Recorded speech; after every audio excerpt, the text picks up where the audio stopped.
Olá, você que deixa a gente entrar aí na tua casa, queria lembrar que essa aqui é uma mensagem minha, mas a Igreja Presbiteriana do Jaraguá, aqui em São Paulo, na abertura da escola dominical, e nós queria trabalhar com você hoje, eu queria trabalhar, e a igreja quer trabalhar com você hoje, sobre a importância de permanecer firme na fé, apesar das adversidades, apesar dos problemas, apesar das angústias que nos cercam, apesar de que muitas vezes nossa vida não vai bem. Eu acredito que você, ou nesse momento, ou antes, já pensou em abandonar a sua fé. Já pensou em abandonar o Evangelho, já pensou em deixar para trás aquilo que você crê. E eu queria dizer para você que isso não é novo. Isso não é uma atitude exclusiva tua. Mas isso aconteceu várias e várias vezes durante a história da igreja. Inclusive, uma das cartas do Novo Testamento foi escrita justamente para irmãos, para uma igreja que estava duvidosa, que estava deixando a fé em Jesus Cristo e começando a acreditar em coisas que aconteceram no passado, querendo voltar ao judaísmo, querendo acreditar em lendas, em culto dos anjos. E o autor da carta faz uma recomendação para eles. E eu queria compartilhar esse trecho dessa recomendação com vocês e pensar sobre isso, para que nós nos mantenhamos firmes na fé. Convido você a abrir a sua Bíblia em Hebreus capítulo 2, dos versículos 1 ao 4. E eu vou ler agora com vocês. Por essa razão, importa que nos apeguemos com mais firmeza às verdades ouvidas, para que delas jamais nos desviemos. Se, pois, se tornou firme a palavra falada por meio de anjos, e toda transgressão ou desobediência recebeu justo castigo, como escaparemos nós se negligenciarmos tão grande salvação, a qual, tendo sido anunciada inicialmente pelo Senhor, foi-nos depois confirmada pelos que a ouviram, dando Deus testemunho juntamente com eles, por sinais, prodígios e vários milagres, e por distribuições do Espírito Santo, segundo a sua vontade. Como a gente vê, esse capítulo 2 é a continuação do capítulo 1. No capítulo 1, o autor aos Hebreus fala e retrata sobre como que Jesus Cristo é superior a todas as outras coisas. Se você procurar na nossa página do Facebook, eu escrevi uma pequena meditação, um pequeno texto sobre Hebreus do capítulo 1, no capítulo 1, dos versículos 1 ao 4, falando como Jesus Cristo é a exata expressão do ser de Deus Pai. E esse texto aqui confirma o que ele falou para Filipe, quando Filipe o perguntou, mestre, mostra-nos o Pai. E Jesus Cristo falou para ele, Filipe, quem vê a mim, vê ao Pai. Eu queria pensar com você aqui, como que no capítulo 1, Jesus Cristo é demonstrado, o autor demonstra que Jesus Cristo é a exata expressão do ser de Deus e superior aos anjos e superior aos homens. Ele vai falar aqui que Deus falou conosco através de Jesus Cristo. O apóstolo Paulo fala na sua segunda carta aos Coríntios e diz para mim e para você que em Jesus Cristo Deus estava reconciliando consigo mesmo todo mundo. Então Jesus Cristo representa a Deus Pai. Ele representa o poder, representa a autoridade, representa a autoria do universo, representa a majestade de Deus. Representa a bondade, a misericórdia, a graça de Deus. No capítulo 2, continuando dos versículos 5 até o 14, o autor de Hebreus vai mostrar aqui como que Jesus Cristo é o Filho de Deus, pois ele participou de toda a criação, ele participou ativamente, cumprindo as ordens de Deus, o nome dele é superior a todos os anjos. E agora, no capítulo 2, o autor aos Hebreus chega e fala para esses homens, para essas mulheres, para essas pessoas, para esses irmãos do passado: olha, por esta razão, por Jesus Cristo ser a verdadeira imagem de Jesus Cristo, de Deus Pai, por Jesus Cristo representar aqui o Evangelho, por Jesus Cristo representar as boas novas de Deus para as nossas vidas, por Jesus Cristo ser a razão do nosso viver, por Ele ser superior até os anjos, e por Ele dominar sobre todas as coisas, e porque Ele é o Alfa e o Ômega, por esta razão, nós temos motivos para crer em Jesus Cristo e não abandoná-lo. Nós temos motivos para vivermos firmemente e confessarmos firmemente a nossa fé. Nós temos motivos verdadeiros, sinceros, bons, provados, racionais, para servirmos a Deus Pai e ao Filho e sermos abençoados com o seu Santo Espírito. Nós temos verdadeiros motivos para mantermos firme a nossa confissão. Porque um dia nós confessamos a Jesus Cristo como Senhor e Salvador da nossa vida. O autor continua aqui dizendo para nós: por esta razão, importa que nos apeguemos com mais firmeza às verdades ouvidas, para que delas jamais nos desviemos. Eu não sei quanto a você, mas nesses tempos nós temos sido chamados a voltarmos para a simplicidade.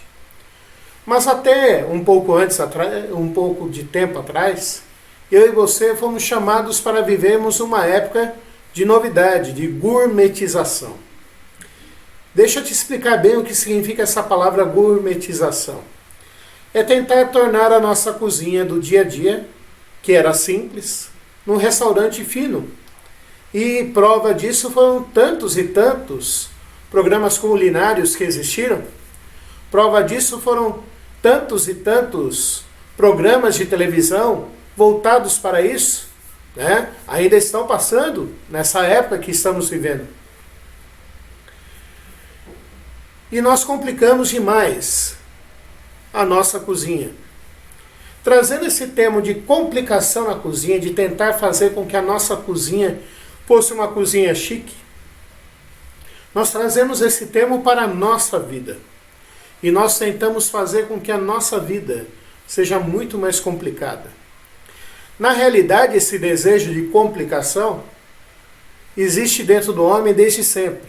Porque dentro do homem existe um desejo que quase que incurável, de sempre buscar pelo novo, de nós sempre queremos novidade, de sempre queremos alguma coisa nova para tentar nos dar prazer, para tentar satisfazer as nossas necessidades. Nós temos sempre essa necessidade em nós.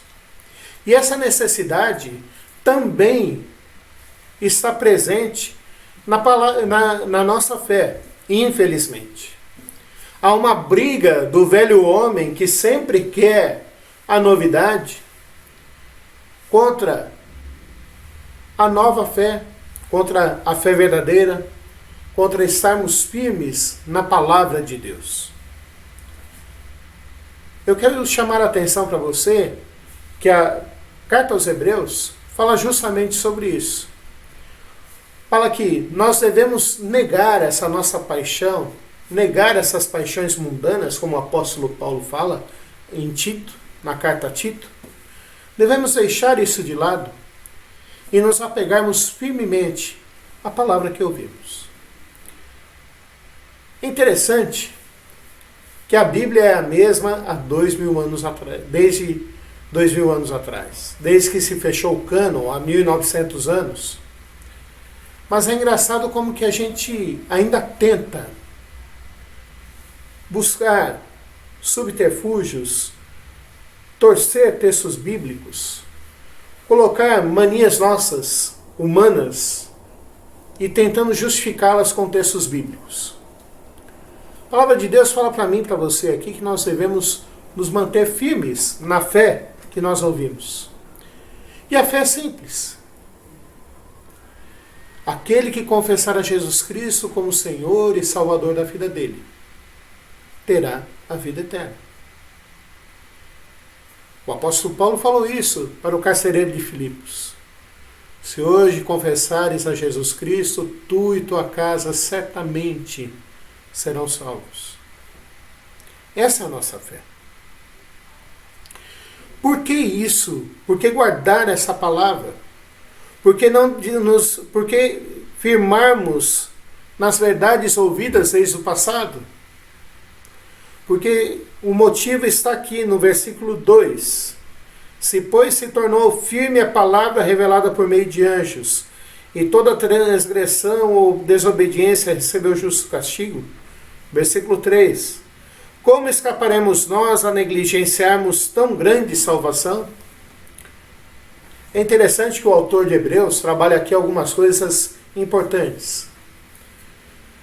Durante a história do povo de Deus, durante a história do povo de Abraão, durante a história do povo da aliança, Deus usou profetas, Deus usou anjos, mas ele terminou falando conosco através do próprio Filho, o nosso Redentor. E é importante a gente pensar aqui que se as palavras de homens e as palavras de anjos, Deus deu as palavras para eles e Deus cumpriu o que eles falaram, quanto mais agora que ele enviou Jesus Cristo, o seu único filho, o filho unigênito dele, para falar conosco, ele não vai cumprir o que Jesus falou? Porque Jesus Cristo, durante toda a sua vida, ele falou: a minha comida e a minha bebida é fazer a vontade do meu Pai. É fazer a vontade de Deus, o meu Pai. Nós vamos parar e refletir sobre isso. E pensar sobre isso.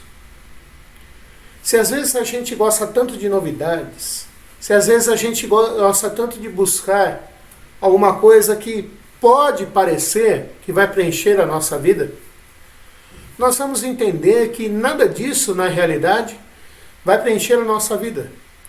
O que vai preencher a nossa vida é nós cremos em Jesus Cristo. Crer e obedecer. É interessante a gente pensar nisso também. Porque muitas vezes a gente faz aqui uma separação. O que a gente chama, no meio teológico, no meio filosófico, de dicotomia. A gente faz uma separação entre crer e entre obedecer. Mas a palavra de Deus não faz essa separação. A palavra de Deus diz que se você ama a Deus, você obedece a Deus. A palavra de Deus diz que se você confessa Jesus Cristo, você é convidado a andar como Jesus Cristo andou. Por isso que Jesus Cristo falou, e João registrou no seu Evangelho: aquele que tem os meus mandamentos e os guarda, esse é o que me ama. Também foi o que Jesus Cristo falou e ficou registrado lá em Mateus. Se você confessa Jesus a mim como seu único e verdadeiro Salvador, pegue a sua cruz, negue-se a si mesmo e siga-me. Nós precisamos estar firmados no Evangelho. O Evangelho é Jesus Cristo. É Deus mandando Jesus Cristo ao mundo para morrer por mim e por você na cruz do Calvário. É Ele vindo nos buscar. É Ele nos dando esperança. Não somos nós, através de lendas, através de fábulas, através de histórias maravilhosas, irmos buscar a Deus. Não é através do meu esforço, dos meus jejuns, das minhas vigílias de oração, não é através dos meus sacrifícios, não é através de objetos que possam representar a minha fé, mas é Jesus Cristo vindo e salvando a gente. Mas o autor de Hebreus termina aqui esse trecho dizendo aqui uma constatação. Às vezes quando a gente avisa uma pessoa de que alguma coisa está errado com ela, a pessoa vira pra gente e fala assim: você está me ameaçando? Como você me ameaça? E eu gosto de uma resposta muito simples para isso. Às vezes a pessoa que falou isso fala assim: não, não estou te ameaçando. Estou te avisando só. O versículo 3 de Hebreus 2 e o versículo 4 são um aviso de Deus para nós. Olha só o que fala aqui para a gente. Como escaparemos nós se negligenciarmos tão grande salvação, a qual tendo sido anunciada inicialmente pelo Senhor, foi-nos depois confirmada pelos que a ouviram, dando Deus testemunho juntamente com eles, por sinais, prodígios e vários milagres, e por distribuições do Espírito Santo, segundo a sua vontade. Se nós negligenciarmos o Evangelho, se nós deixarmos e abandonarmos, deixarmos de crer e deixarmos de obedecer, como escaparemos disso? Quem veio nos anunciar, como eu já falei, foi o próprio Jesus Cristo. E ele deixou milhares de testemunhas. E incumbiu pelo menos 120 no início, 12 para coordenarem essas 120. E depois, esses homens e essas mulheres pregaram o Evangelho. Houve mais testemunhas. A igreja foi confirmada através de sinais e maravilhas naquela época. Sinais e maravilhas sempre representam e demonstram o poder de Deus para um povo que não crê nele. Hoje em dia, muitas vezes, a gente pede sinais e maravilhas, milagres, e a gente se esquece que o milagre tem uma dupla função. Ele é uma testemunha do poder de Deus. Mas essa testemunha também pode nos servir de testemunha de acusação. Porque nós vimos o poder de Deus, mas nós não cremos nele. E é isso que o autor de Hebreus está dizendo aqui. Olha, vejam o que aconteceu.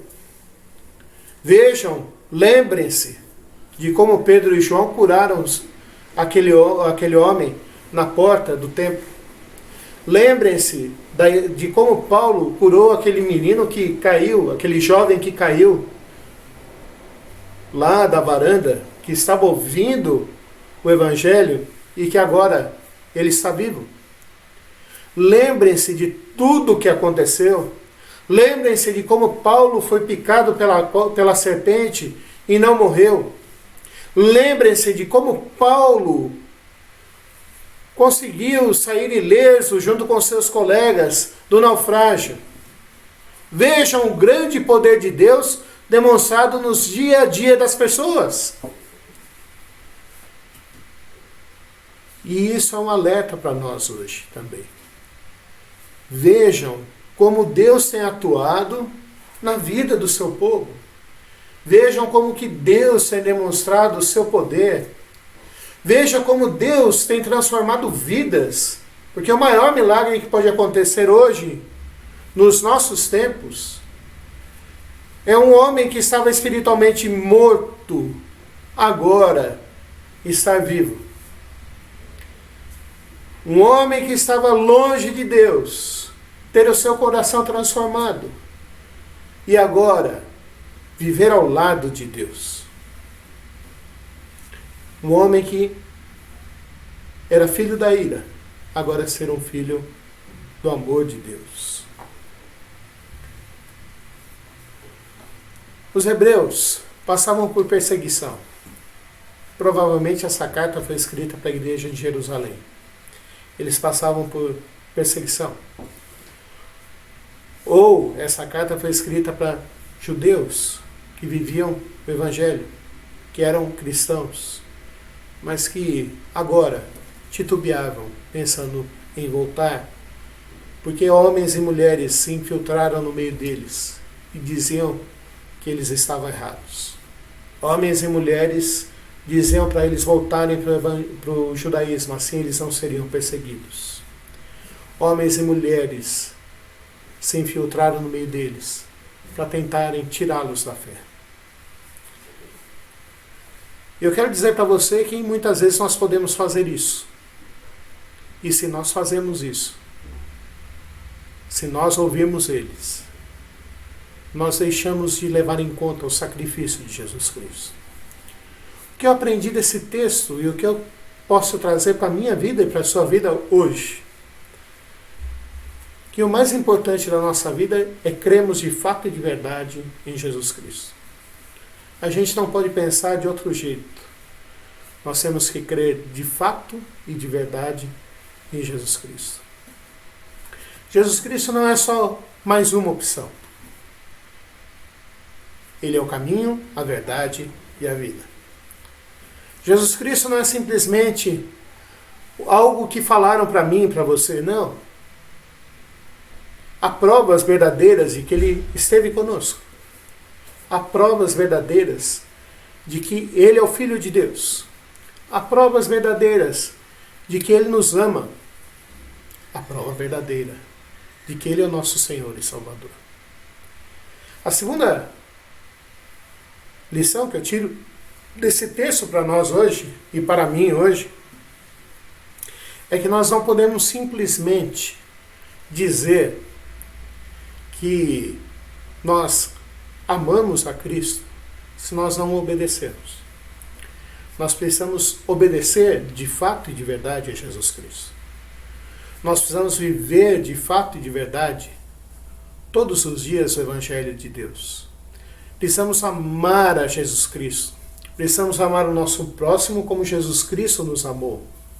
Precisamos fazer a vontade de Deus. Precisamos andar nos caminhos que Jesus Cristo andou. Um exemplo claro disso é que Jesus Cristo nos ensinou a colocar em primeiro lugar a Deus e não a nós mesmos. E muitas vezes, diante das dificuldades, quando a gente abandona a Deus, abandona como? Deixando de ler a palavra, deixando de congregar, deixando de ouvir os nossos líderes, os nossos pastores, deixando de buscar a verdadeira palavra de Deus. Nós deixamos de amar a Deus. Mas nós deixamos de amar a Deus também quando a gente começa a mentir, quando a gente começa a defraudar o próximo, quando a gente começa a espalhar o ódio, quando a gente deixa de acudir ao necessitado. Nós amamos a Deus quando nós amamos ao nosso próximo.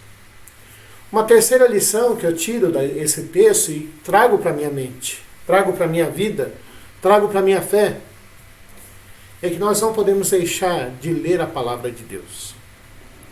É ela que nos dá o sustento diário. É ela que mostra e diz quem nós somos, quem Deus é e quem Jesus Cristo é. Eu não posso ficar só me alimentando de músicas cristãs, de músicas gospels, ou música gospel. Eu preciso me alimentar da palavra de Deus. Seja ela pregada, seja ela lida diretamente, seja ela na forma de livros, eu preciso me alimentar da palavra de Deus. A quarta lição que eu tiro para mim e para você, e eu espero que nem eu nem você precisemos ser lembrados disso,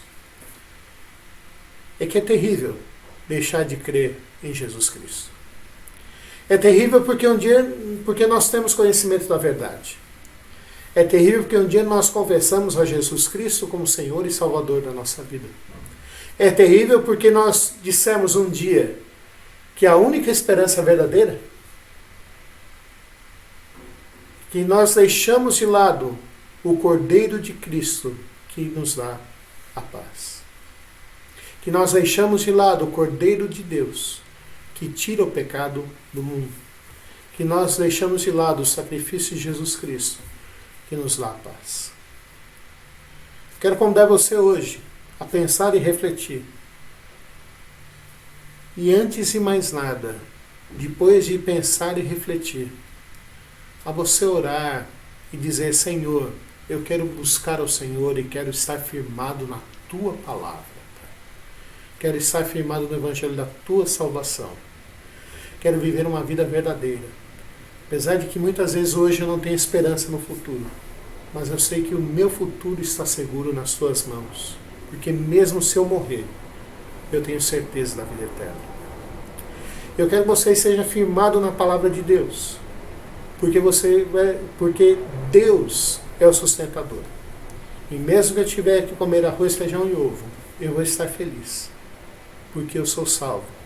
E Jesus Cristo morreu por mim na cruz do Calvário. Fique firme na palavra de Deus. Fique firme no Evangelho. Fique firme em Jesus Cristo. Que Deus te abençoe.